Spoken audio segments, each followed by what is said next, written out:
Hello दोस्तों, आज हम बात करने वाले हैं प्रिया सुहानी के बारे में। तो प्रिया सुहानी के बारे में बता दूं आप लोगों को, खेसारी लाल यादव उनके घर पे गए थे मिलने और अपनी पुराना फॉर्च्यूनर प्रिया सुहानी को खेसारी लाल यादव ने दे दिया है।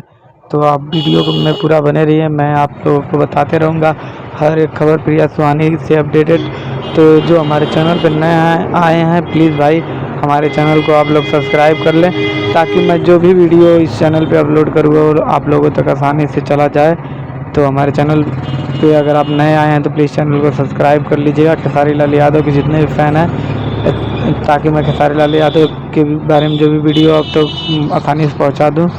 तो प्रिया सुहानी को खेसारी लाल यादव ने दिया है एक फार्चूनर अपना। तो खेसारी लाल यादव ने फिल्म में काम करने का वादा भी किया है। चंदन चंचल ने भी इनको फिल्म में गाने में काम करने का ऑफर दिया है। देखते हैं सुहानी सिंह किसके साथ जाके काम करते हैं, खेसारी लाल यादव या पवन सिंह के साथ। पवन सिंह ने भी इनको अपने गाने एल्बम में काम करने का मौका दिया है।